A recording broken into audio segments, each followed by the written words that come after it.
Greetings and welcome to The Stone Live, also called The Stone Call.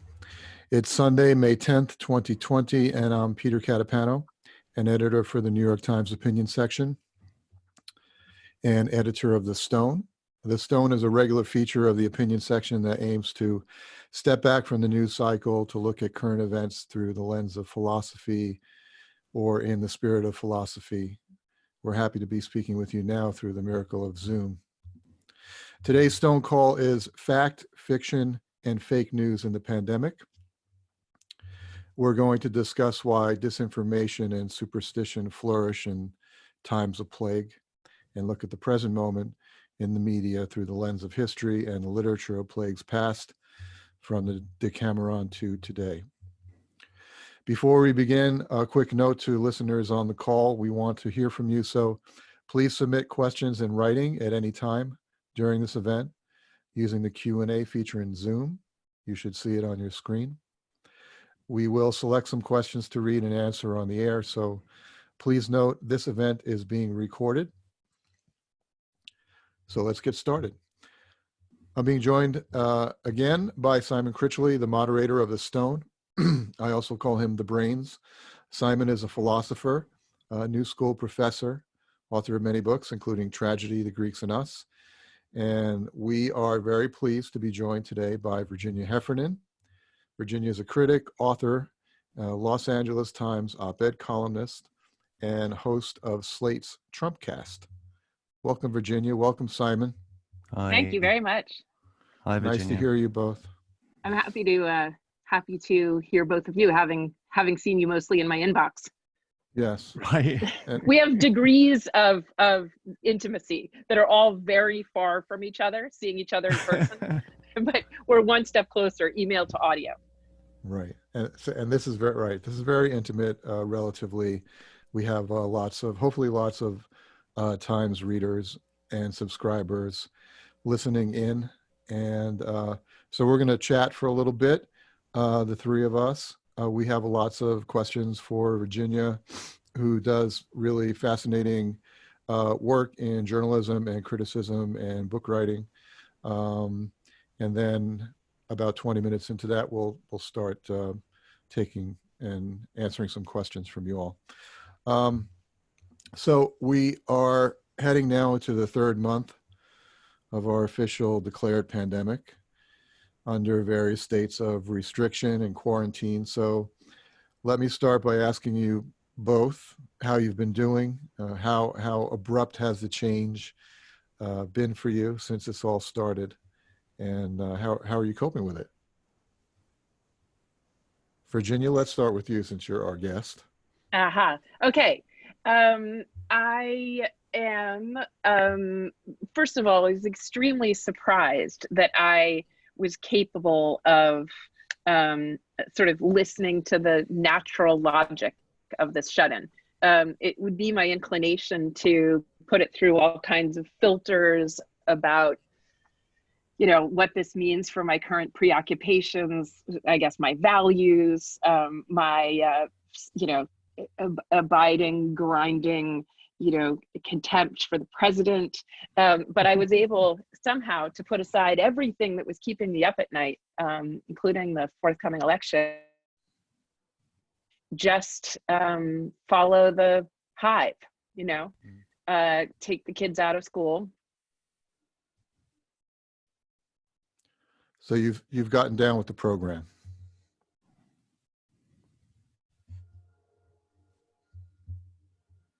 Hello. I think we may have lost Virginia. Oh, now I'm unmuted. Can you hear me? Okay, yeah. You're back. Okay, I'm back. Sorry. Do a set of things that are adaptive. I think on some level, well, I was going to say we all, but I'll speak for myself, fear that I am at cross purposes with myself. That I'm not always pursuing, what's most nimble and adaptive for my children and me. And this time, through no credit to me, but just somehow all of our bodies began acting in these interesting ways, moving inside. And so I was grateful to see that I have some survival skills. And you guys have probably seen this meme where what I thought I was going to wear in the apocalypse, and the person looks like the Terminator. What I am wearing in the apocalypse, basically curling up, sucking our thumbs, and eating pie out of the tin. I had bigger ideas of what survival would look like, and it turns out CrossFit and no kind of paleo diet is what we needed. We all seem to have needed sourdough bread and lots of Netflix.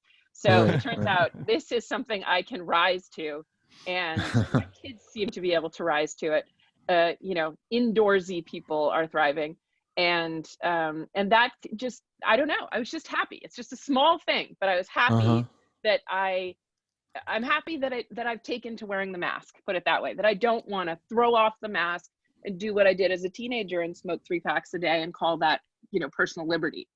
And so maybe I've learned something since I was a teenager. That's essentially what's happened. And some friends of ours offered us their house in the country. So after the apex, I was able to leave the city, even though I somehow felt that, there would be some virtue in staying in the city. But, the kids wanted to go outside once without a mask. And I thought that wasn't too much to ask. So we moved to a little place in upstate New York. It's been pretty great. Good. Simon, what about you?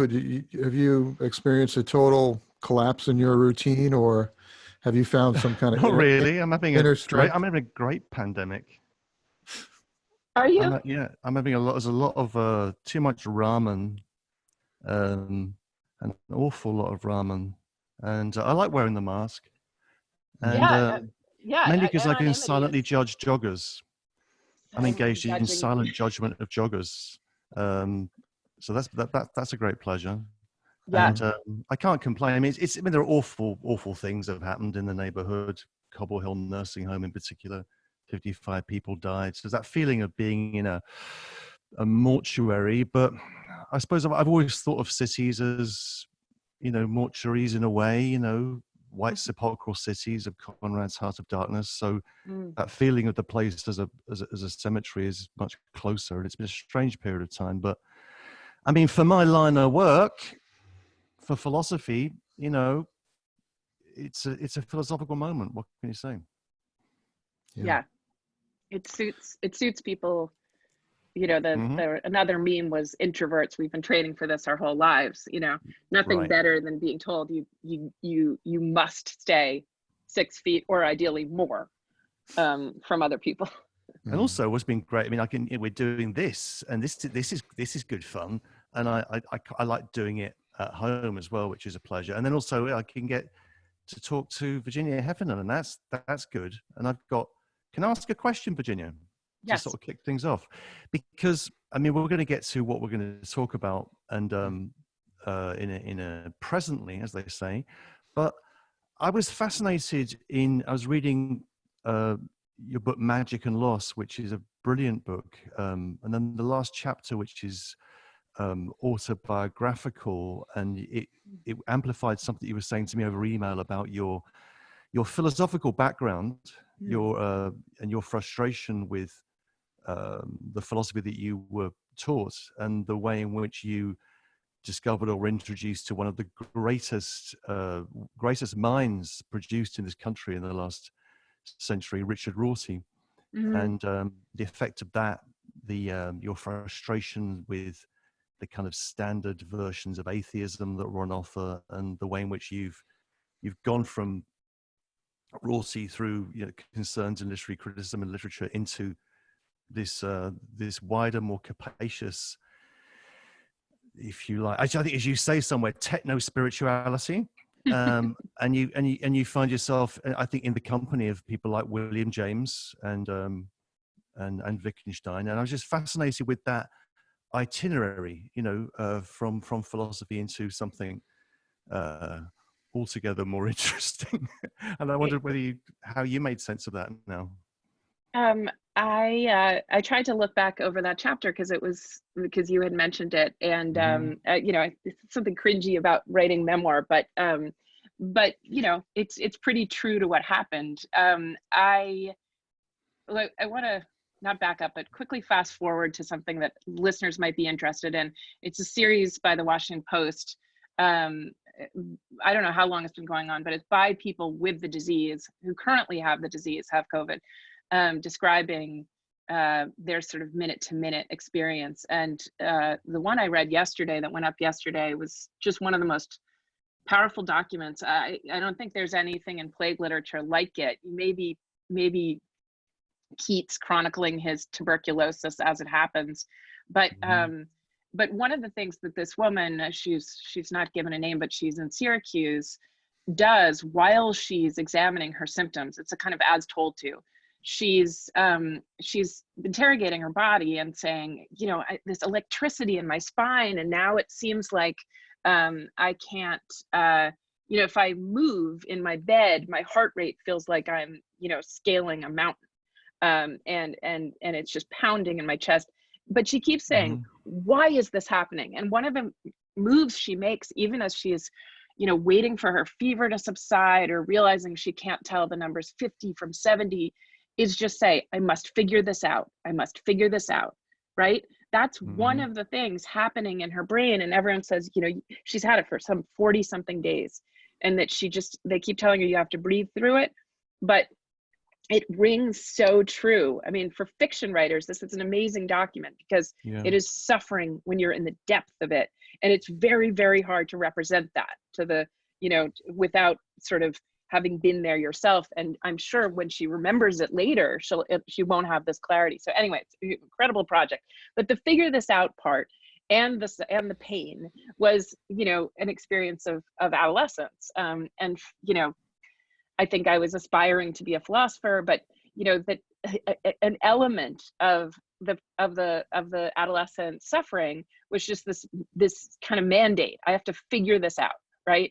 And so that led me to think that I could read some philosopher or some just better mind than mine that would kind of lay it out for me, you know, that somehow I would be able to say, you know, and they all seem kind of comical now, right? Like, so I mean, your training is, I mean, all I did was philosophy as an undergraduate, but your training's so much more extensive than mine. But when you go back and think about what did Fichte say about XYZ, or even Kant, that you just can't believe that you really carefully studied these kind of phantoms in their brain that in some ways are no more or less persuasive than David Koresh of the Branch Davidians, his manifesto, you know, but they're included in the canon, you know, and so I got to college with this need to figure it out, and you know, just sat so obediently with at UVA. They were analytic philosophers, you know, and basically you know, you think that well, at least I thought that I was asking sophisticated questions, but I'm sure I was simply saying, you know, get me out of pain because, you know, my mind is addled. And the answer back to me became increasingly, because of this analytic philosophy department, oh, but what you must need to ponder is, why does a penny look like an ellipse from certain angles? Right. And, you know, I mean, there was some time where they were so deep in this David Koresh, you know, Unabomber kind of manifesto, they were starting to say, well, there is, you know, and these were A.J. Ayer and what was the circle that loosely involved Bertrand Russell? I can't remember exactly, but some, you know, a group of philosophers that I was taught were the pinnacle of figuring it out. And I really did press into thinking, what is it that an item floats between me and the object of perception? Like, it's a floating object, separate, it's a magic fairy that is the real thing I'm seeing. And these beautiful British accents and Oxford dons explaining it, and me with a sharpened pencil in the front row. And at some point I looked at my notes and I really did see that, what I say, the David Koresh manifesto. I was just like, this sounds like Eep Orb Gooble Gobble. And it is certainly not a response to the pain I came in with. And I had a therapist once who said, people don't come to therapy to grow, they come to get out of pain. So you rope them in with, we're going to help you out of pain, and then you teach them something. So this didn't accomplish even the first thing that I needed from education. It didn't get me out of any kind of pain. It didn't give me any figure it out ideas. And then at some point, and this was in popular culture, but it was also, anyone who remembers the late 80s and early 90s will remember the premium put on irony, which kind of got a bad name. It was like wearing funny polyester outfits, but not quite committing to them, or somehow making it clear you knew they were ridiculous.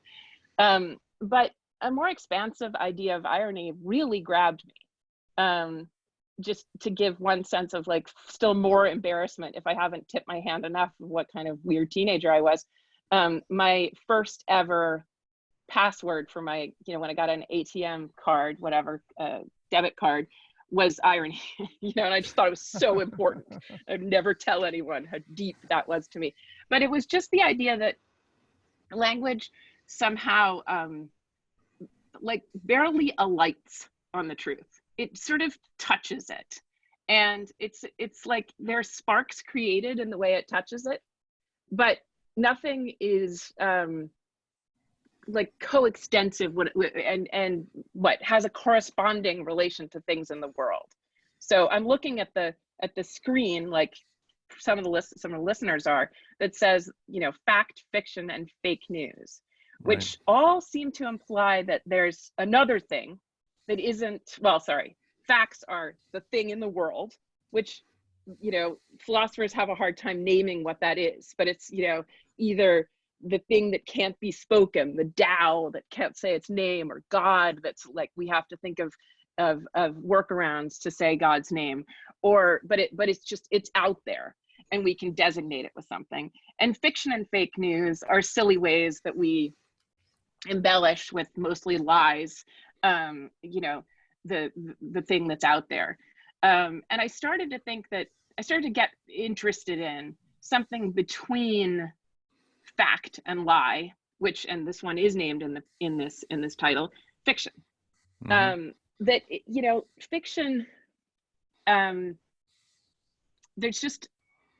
there's an extraordinary magic to reading fiction and also experiencing the internet, where you're suspending disbelief. And I think in Magic and Loss, I overestimated, because I'd been online so long, and I was accustomed to these like really brilliant people that took to it early on and could use it with incredible deftness and irony. In fact, I read some of Beto O'Rourke's early online fiction. He's like the Gen X archetype, and he was doing some of this. This is like, and listeners can think of it, you all can think of it from just really clever memes, like Jealous Girlfriend.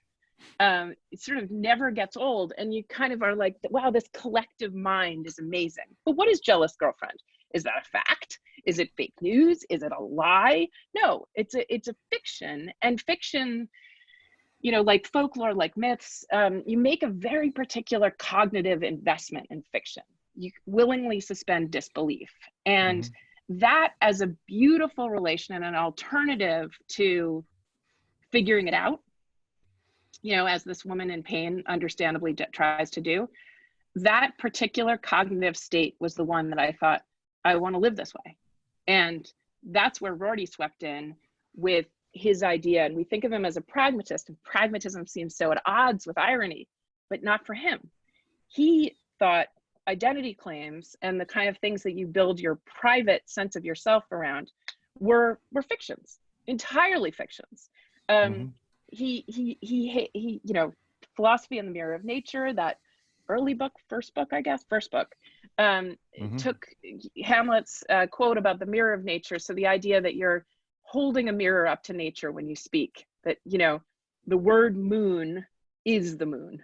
And that, you might designate it with perfect scientific language. We can understand how the coronavirus particle erupts a human cell and borrows its lipids, and we'll get it exactly right, and there'll be no metaphor.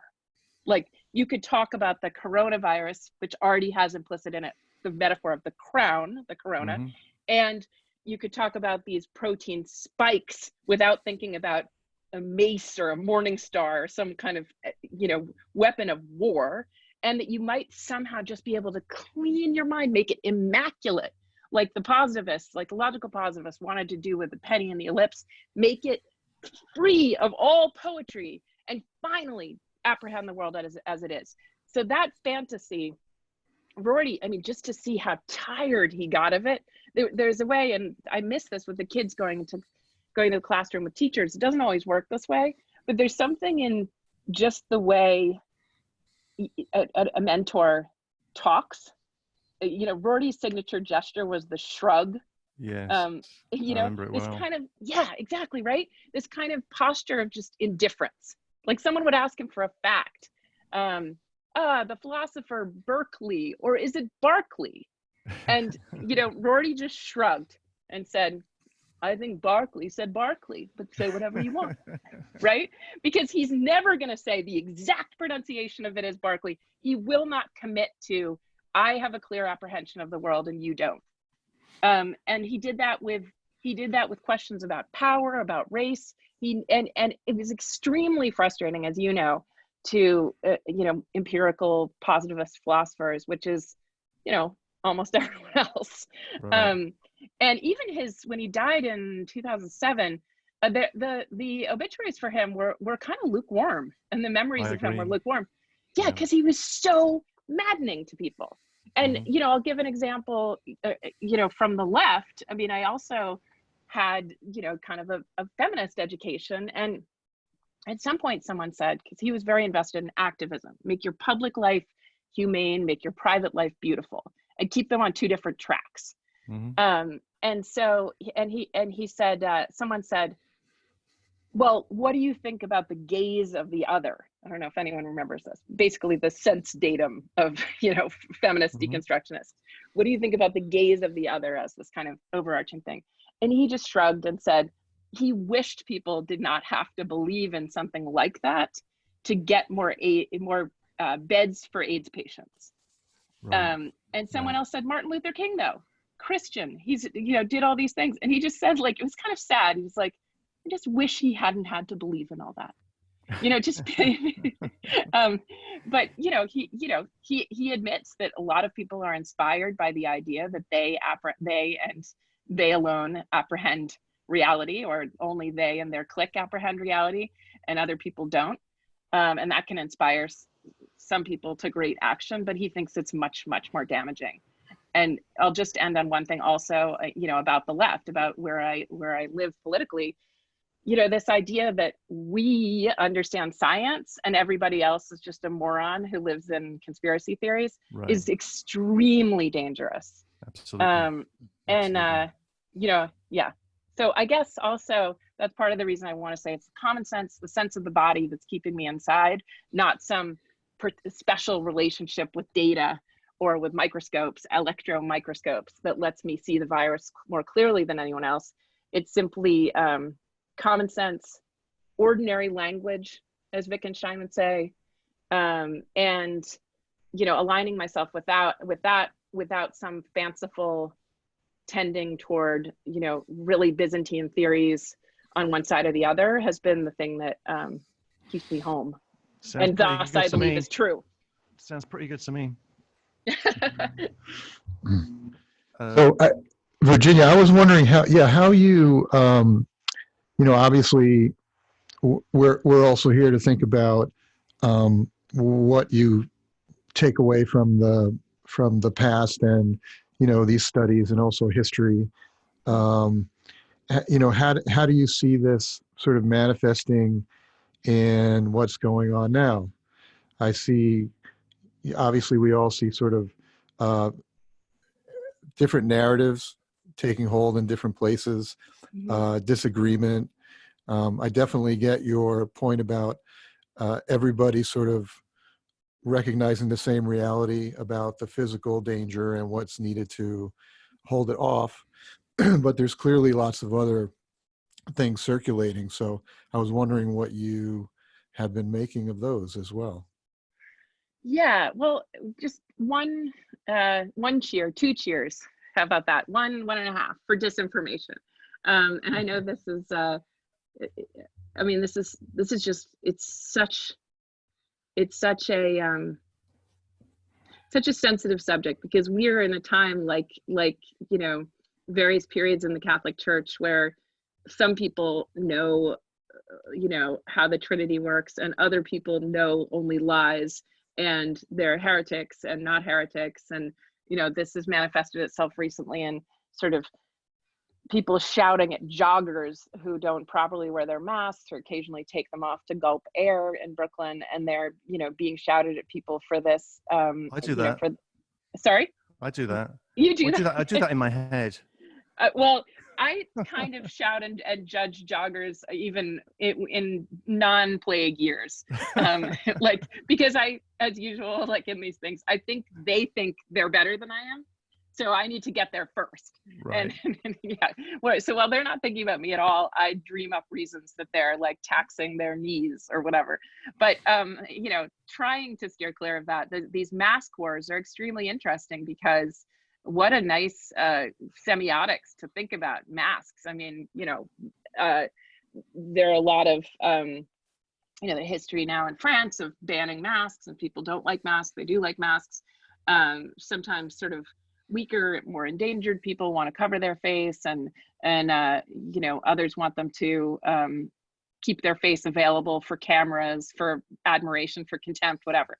So anyway, we have this battle, and the mask wearing joggers who occasionally take their mask off, and my partner's in this category, initially read a study that said joggers can spread the virus, and then carefully read the debunking that proved that this study had used a very small sample and was terrible, and basically akin to Andrew Wakefield writing about autism. So now they are in hold of the cutting edge science that says they actually will not infect anyone because they're moving so fast past us all mere mortals, and also their spit is holy water or whatever. And then the other side though got stuck on that first study. So now you have a really nice battle of one person who knows the science and thinks you're, an ignorant heathen, and the other person thinks the opposite. And then you have showdowns between people whose politics and approach to the virus are indistinguishable in Brooklyn, but they've managed to create this wedge grounded in an idea that one knows the truth and the other doesn't. So disinformation, my cheer for disinformation is simply what I said about fiction, which is, in the beginning of the Russian and other, Trump campaigns and Brexit disinformation campaigns, I was instantly horrified by how addicted sort of non-digital natives or people seemingly new to Facebook, how they were clicking on things that were just hyper-stimulating, like not ironic, but just hit you in the face kind of things about, hanging Hillary Clinton or pedogate, that were so goth, and I just thought, I looked down on them. My buddy Rick Wilson, who knows Republicans better than I do, said they didn't watch porn for so long and they didn't understand the internet, and then they didn't titrate their systems to pornography. And so when they finally started clicking on the stuff, pedogate, or Mueller is himself a pedophile, the obsession with pedophilia, their systems overwhelmed and they couldn't get enough of it, the hyper arousal. Oh, I couldn't believe, what idiots. They were not sophisticates on the internet. They were not good digital citizens who knew to leave that alone and go for the subtler pleasures of jealous boyfriend or irony or, whatever. And then I tuned into my favorite cozy detective show, Broadchurch, English show. On it, the detective starts a terrifying scene of a kid jumping off a cliff, seeming to jump off a cliff. And the detective slowly discovers that her husband has raped him and murdered him, right? And I was just like, nothing better to cozy up with an oatmeal cookie than my yummy detective show. I would never want to watch something about creepy porn and snuff and pedophilia, but just the slow discovery, reveal of this thing.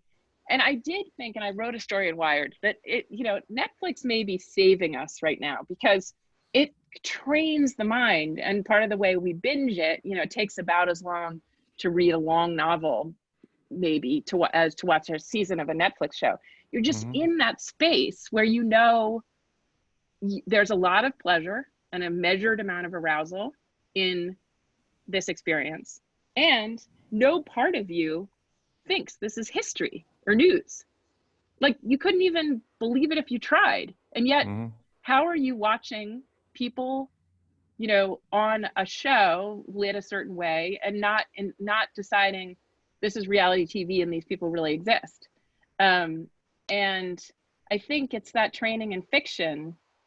So if disinformation styled itself as fiction, then we could sooner tell actionable language from pleasurable language, and so so I started to think what we actually need is not, we don't need fact checkers, we need fiction labels, so that feel free, knock yourself out. I'm not going to say don't click on this link about Harvey Weinstein and whatever, that's a terrible, disgusting story about Harvey Weinstein, but you should, and by the way, one that's not true. I know there are others that are true.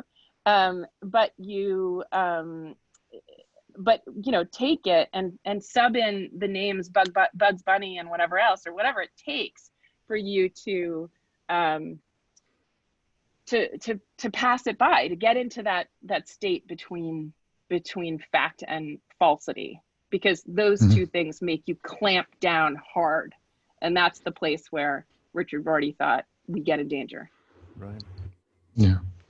So it's time to move to some questions from the listeners. Yeah. Time flew. Most of them are along the lines of what we've been talking about here. So I'm gonna read a few here. I'll direct them to Virginia and see what we have to say to the listeners. We have a question first from Leslie, and she says that disinformation is increasing the political divide. How do you think we will ever see this subside, given everything you've spoken about so far today? Well, I have to think that hearty, more beautiful, more elegant memes will win out over. So, that's the way. And I don't want to be sycophantic to Rorty, but he did kind of close the book on a lot of things for me.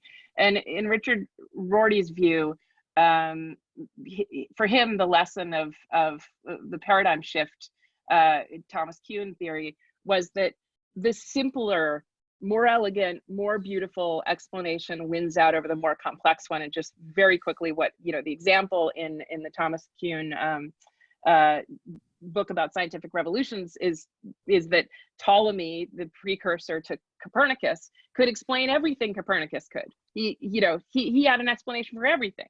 It's like the night sky is like this because of this, but he was still a geocentric thinker. But people who continued to follow him listened to all that stuff. And then sometime you get the feeling people just got tired, like me, with the logical positivism, and just thought, I'd like something that's a cleaner explanation. What about if the sun were at the center of the universe, our universe?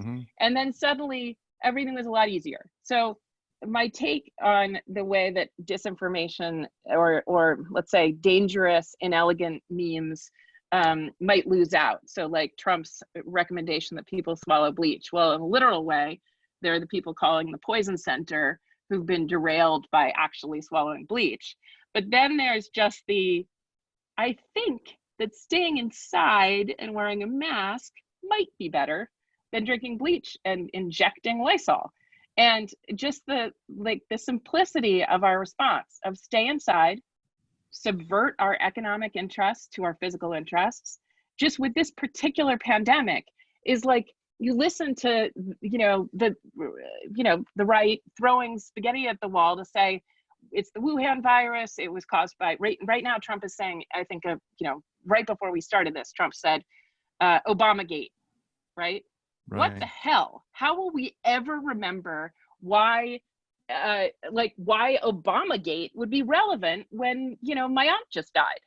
Like it just, like Procopius, you can make more sense of Procopius's account of in 550 of the Justinian plague than you can of that crazy Byzantine thinking by Trump. So my hope is that it naturally, you know, wins out that Trump was not the victim of Obama.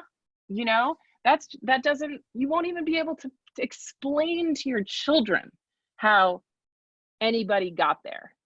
And it will look like Ptolemy. It'll the Unabomber Manifesto or David Koresh's manifesto, just a bunch of weird words that jostle against each other, often are, you know, improperly, like not even grammatical, and that don't look like the kind of elegant poetic language that survives and won't be that either. Can I just add, just that one thing that Virginia's reminded me of, which is great, in this recent piece, Literature of Plagues Gives Us Words to Live By in Wired, and then is Procopius. So if people are looking for, some people have been, you know, talking about Boccaccio and, you know, Camus and Defoe's Journal of the Plague Year, but if people are looking for a really thrilling kind of historical piece of disinformation, Procopius's Secret History, which is about the kind of lies of the Justinian regime, which was a regime that was defined by its response to plague. It's a fascinating text to look at. And he was like the Michael Cohen to Procopius, Exactly. I mean, to Justinian. So Exactly, he's someone who, you know, like one of the people exiting the Trump administration. Yeah, he saw it up close and is now ready to tell the bodies were buried. He knew where the bodies were buried. Yeah. Yep. I have a question here from Nancy, and Nancy asked something that I've actually been thinking about a lot as well. She asked, has this pandemic stolen our self-confidence in terms of determining what is fact and what is fiction? Mm-hmm. And my sort of angle on that has been, is this any different than it was 6 months ago? Meaning this kind of sort of uncertainty that's kind of taken us over in our digital lives about what's true and what's not true and the disagreements. Has it changed much due to this crisis, or is it just another version of what we were living through 6 months ago? Mm-hmm. I mean, if anything, I'd say that it's increased our confidence. So it is astonishing, while it's very, very interesting and cortisol spiking to look at images of protesters with guns, stories, actual news about a murder not long ago in Michigan of a security guard who asked another person to wear a mask. 150 million people right now are bound by some version of shut-in orders, some of them being revised. And the vast majority are obeying them, which is why we're in the greatest depression in American history, because people have subverted their economic interests to staying home. Even in times, and it's very interesting to look at Governor Kemp's language, because he's a great purveyor of disinformation in Georgia, when he has urged everyone to come back to restaurants and Right. tattoo parlors and massage parlors. Right. And even his supporters say, oh, I completely see, and I'm definitely going to vote for Trump, but you know what? I'm not going to have a tattoo today. And you know, so maybe it's like Rorty said, you don't have to believe, you don't have to sign on to his, you know, the way you really sign on to Kemp's thing is to give your life for it, you know, is to risk your life for it because it's so important.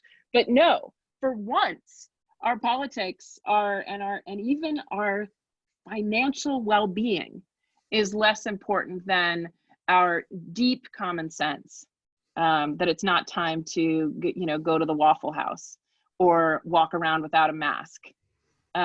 So, and I find that incredibly, incredibly interesting. if I have 1 minute, I'll just say that Juliette Kayyem came on my podcast, Trumpcast, recently and explained the Waffle House Index to me, which I'd never heard of. But the Waffle House has generators. That? Oh, yeah, it's really great. The Waffle House has generators and is committed to never closing, basically like as a public good. But periodically, they do close. And the scale is of how bad a disaster is how many out of 10 Waffle Houses are closed. So, 10 out of 10, and you're in the center of New Orleans during Hurricane Katrina.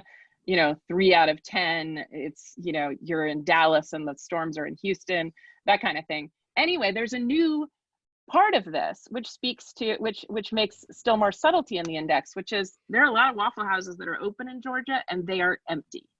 So the Waffle House has made the decision to keep it open, to listen to Kemp, to listen to, this thing. But people, right, left, and center have all decided, whatever my, moral, ideological, philosophical commitments are, I'm just not going to go to the Waffle House today. And I think that is our bodies and our common sense speaking back to disinformation, disenchanted by strange lies by Kemp, for instance. Yeah, I think it's a very important point, actually. So you're actually sensing a shift. I notice a lot of readers have been writing it when they're writing in their questions. They're sort of fixated on this idea that there still is a big segment of the population willing to engage with misinformation and also act on it. So I guess I'm wondering if you feel that this has actually been some sort of transformative event that has kind of loosened that grip a little bit. Can I add something to that, Peter? Which is, I think what Virginia's saying is really, this needs to be heard, because there's a kind of reservoir of common sense. There is a sense that people have, and there is an ability to discriminate amongst fictions that citizens possess, which is often not represented in the media debate. It's either disinformation or truth, and all the interesting stuff is in the middle. And actually, people have got a lot more sense than they're often granted with having something like that. Yeah, that I mean, back to the Rorty, beds for AIDS patients. He essentially said, I don't care if you believe in the gaze of the other, or if you believe in Christian charity, or if you believe, fairies put you on Earth in order to get out those beds. You're getting out those beds, so your public life is humane. And similarly, if you're staying home and wearing a mask, I don't care if you believe which shade of thinking about this you believe. Maybe you just believe, I don't want waffles today. That's a great reason to stay home, all the way to, I'm accepting the hardest core left brain data science on this, which says further quarantine, isolation of the sick, data tracing, case tracing, contact tracing, are the way to wipe this thing out. And all those people, are doing this incredibly counterintuitive thing. I can't emphasize enough what an amazing feat this has been for so many Americans. And I think it's for fear of being with our astonishment over this effort that we spend so much time, we're reflexively disliking the mask rejectors or the disinformation purveyors. And they are in the center of our screen. I get it, but all around you are people who have stopped getting a paycheck because they're committed to staying home. Absolutely right. I just want to end up with one more question here, and then we're gonna have to sign off. We need a longer show, don't we? We do need a longer show, or we need an editor. So either one. Yeah. Or less rambling guests. Yeah. No, the rambling is fine. We have a question from Lisa, and she's asking, how does our sense of what's true differ between this current situation, the pandemic, and the climate crisis? We know that you're talking about the public responding to immediate consequences, and the climate change situation is not that kind of situation. Mhm. So Lisa would like to know, how does that impact what we believe and what we act on? Yeah, where does climate change fit into the Waffle House Index? Yeah. I That's mean, it's funny because, right, the hurricanes, the sort of short-term effects of the climate crisis, that, a person like Pence, like poisoned groundwater, is something he doesn't attribute to a greater crisis. So, a denier like Pence might kind of treat the short-term thing, but he doesn't see, eliminating fossil fuels or sanctioning companies as part of larger ends, or he doesn't see that they're like being more immediate effects. Or sometimes, the it's just weather, it's just some short-term, like it, no worse than the flu. Something like, it's already, a doctor was explaining to, epidemiologist was explaining to me, there's certain things that are priced in, certain kinds of suffering, he says, and seasonal flu is one of them. And so if you can make it something that's already priced in, like bad weather, then you are seeming to minimize it, as opposed to something that is more costly. It's a long way off, seemingly a long way off the final climate catastrophe, however we envision it, or the just erosion of our well-being and health. And it's a eschatological, teleological kind of cosmic story that is not as interesting to people like Pence and Pompeo and Bill Barr, who are really, and Trump, who are really committed to their revelation story. They're, I'll be saved and the earth can, the earth can blow up and it doesn't matter to me. I mean, it's incredible how often, by the way, Barr and Pompeo and Giuliani and Trump talk about how they're indifferent because they're immortal in another idiom, but then the language by the doomsday clock people who I stay in some kind of touch with, who are interested in the climate crisis. I mean, they're talking pretty cosmically when they're talking about end times, their own kind of end times. So anyway, so that's that. But COVID-19 is much harder to deny. I mean, you see the White House right now, 11 people are infected within the White House, and oh, look at that, it's time to, out of an abundance of caution, quarantine, where whatever you tell yourself, go ahead, knock yourself out, God's coming for you, and you're just quarantining out of an abundance of caution. You don't think COVID's a big deal, but you're just staying home today. That seems to be the action taken by most people around this virus. As I say, I think the only danger is thinking you have the truth and someone else doesn't. I will say, two groups of people closely aligned with science, who have this argument all the time, are data scientists and public health officials. Public health officials think getting kids back to school for an education sometime in the decade is important. The data science people think isolate the sick and never start school again. So public health people are living under a fiction that education is important, and data science people are living with the idea, we just need to stop this virus, and I don't care about, we don't care about the economy because we listen to the science, and you public health people are just out there loonies with your concern for civil liberties and so on. So that's, when you listen to that debate, that there's no side of this that knows the absolute truth. And so getting reinvested in this, I know the truth of the virus, which is changing every day, is not useful when it comes to just, putting on your damn mask. On that note, once again, philosophy does not solve any problems. But it was a great conversation. Thank you, Virginia. Yeah, great, Virginia. It's great. Thank you, guys. Sure. We have to sign off now. I want to thank all the listeners for joining us today, callers. This conversation is part of a slate of digital events that the Times is producing to help readers navigate the world we find ourselves in today. Next Sunday, May 17th, Simon and I will be joined by the comedian Maria Bamford, who we're both big fans of, to discuss coping with hardship with the help of humor and breaking the stigma of mental illness. To see all upcoming events, digital events, please visit timesevents.nytimes.com. And thank you to our subscribers who make our work possible.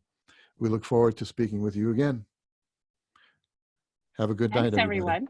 And thanks Bye-bye. to you, Peter and Simon. Thank you. Bye. Thank you, Virginia. Thanks, Peter. See you Thank next you. time.